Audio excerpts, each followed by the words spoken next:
İranla Amerika Birləşmiş Ştatları İsrail koalisiyası arasında 40 gün davam edən müharibənin ardınca atəşkəs barədə razılaşmanın əldə olunması əksər qonşu ölkələr kimi Azərbaycan tərəfindən də alqışlandı və bunun regionda davamlı sülhə zəmin yaradacağına dair ümid ifadə olundu.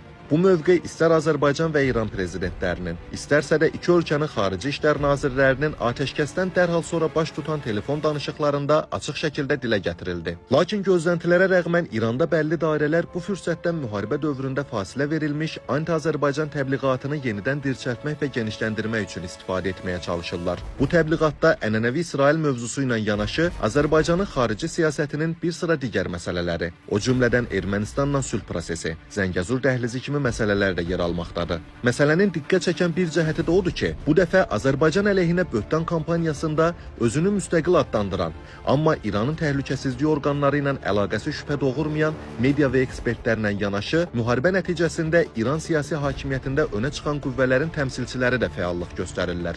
Bu baxımdan İran parlamentinin deputatı, keçmiş Xarici İşlər naziri Mənuçehir Müttəkinin son açıqlamaları qeyd oluna bilər. Belə ki, o, aprel 28-də İran Dövlət Televiziyasının canlı efirindəki çıxışında Azərbaycanın ünvanına əsassız ittihamlar səsləndirib və iddia edib ki, güya İsrail tərəfindən İranın şimal bölgələrinə edilən hücumlarda Azərbaycanın hava məkanından və aerodromlarından istifadə olunub. Həmçinin o, İsrail təyyarələrinin yanacaqla təminatına Azərbaycanın şərait yaratdığına dair xəbərlərin olduğunu bildirib. Müttəki öz çıxışında regionda İsrailin bazasının olduğu bölgələr sırasında Bakının da adını çəkib. Bundan bir gün sonra o, Sepaha bağlı Tasnim İnformasiya Agentliyinə verdiyi geniş müsahibədə Azərbaycanla bağlı qeyd olunan iddialarını yenidən təkrarlayıb və bu zaman hərbi mütəxəssislərin rəyinə istinad edib. Müttəki həmçinin bildirib ki, İsrailin Bakıdakı səfirliyi Azərbaycana gələn İran vətəndaşlarını casusluq fəaliyyətinə cəlb etməklə məşğuldur və müharibə dövründə İranda həbs olunan casuslar məhz burada və digər qonşu ölkələrdə ələ alınmış insanlardır. Ən qəribəsi budur ki, keçmiş Xarici İşlər naziri Azərbaycanın İsrailə köməklə bağlı haqqında səslənən iddiaların əsassızlığını sübut etməli olduğunu bəyan edib. Halbuki əksinə olmalıdır. Yəni Müttəki və Azərbaycana qarşı bu cür cəfəng ittihamlar irəli sürən digərləri ya öz iddialarına dair sübutlar ortaya qoymalı, ya da susmalıdır.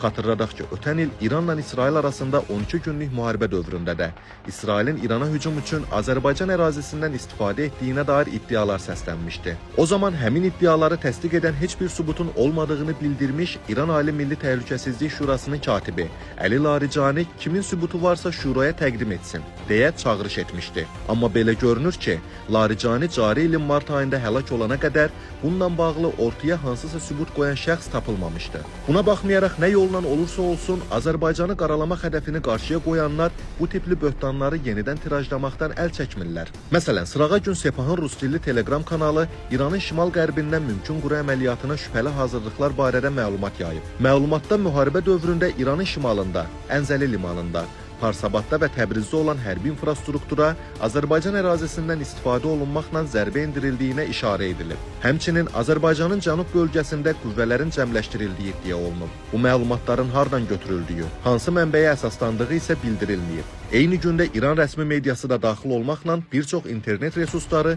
güya Mossad'a bağlı özəl reaktiv təyyarənin Təl-Əvivdən Bakıya uçduğu barədə xəbər yayıblar. İranda anti-Azərbaycan təbliğatının əsas ideoloqlarından biri olan Əli Əkbər Raifipurun rəhbərlik etdiyi Məsaf təşkilatının informasiya orqanı bu xəbəri şərh edərək yazır.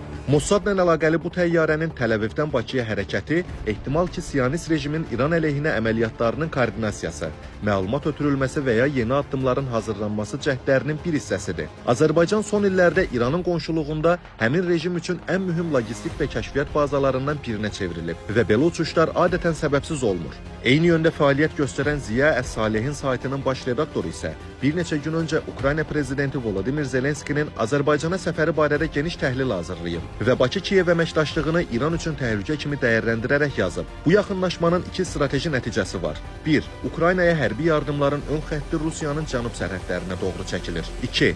İran, Ermənistan və digər regional oyunçular getdikcə Qafqazda elə bir qonşu ilə üz-üzə qalırlar ki, öz hərbi arsenalını və biliklərini birbaşa Ukrayna döyüş meydanından əldə edir. Həmin saytın nəşr etdiyi Qafqaz Üfüqü həftəliyinin 18-ci sayı isə Zəngəzur dəhlizinə həsr olunub. Nəşrdə bildirildiyinə görə, Trip layihəsi qiyafəsində meydana çıxan Zəngəzur koridoru əslində NATO'nun Turan dəhlizi olaraq bir tərəfdən İranın geosiyasi mühasirəsinə, digər tərəfdən də Rusiyanın Qafqazdakı rolunun zəiflədilməsinə xidmət edir. İddia olunur ki, Azərbaycan hakimiyyəti də düşmənin İrana qarşı bu planlarında yer alır. İranda Anti-Azərbaycan təbliğatının ruporlarından biri olan Enerji Xətti kanalı isə öz təbirincə desək, Azərbaycan hakimiyyətini ram etmək və yerində oturtmaq üçün açıq şəkildə Azərbaycanın Xəzərdəki neft-qaz yataqlarına zərbə endirməyə, eləcə də Bakı-Tbilisi-Ceyhan və Cənub qaz kəmərlərini hədəfə almağa çağırış edib. Daha əvvəl həmin kanala geniş müsahibə verən Anti-Azərbaycan mövqeli siyasi ekspert Ehsan Movvəhhidyan iddia edib ki, İsrailin Əncəli limanına hücumu Azərbaycanın hərbi məkanından həyata keçirilib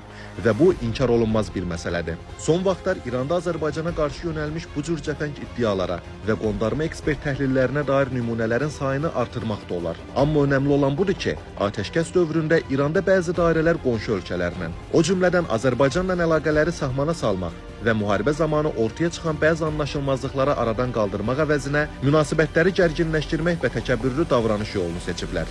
Müharibədə qalib gəldiklərinə inanan bu qüvvələrin hansı hegemonsu düşüncə ilə yanaşdıqlarına tanınmış İran təhlilçisi və Simurq Araşdırma Mərkəzinin rəhbəri Mehdi Mütəhərniyanın sözləri misal ola bilər. Vaxtilə İran Müdafiə Nazirliyində çalışmış Mütəhərniya bu yaxınlarda verdiyi müsahibədə bəyan edib ki, müharibə bitdikdən sonra İran nəinki parçalanmayacaq. Əksinə, regionun bir çox ölkələri, o cümlədən Azərbaycan İran bayrağı altında birləşəcək. Bu isə müharibədən salamat çıxacağı təqdirdə İran rejiminin region üçün daha təhlükəli olacağını düşünməyə əsas verir.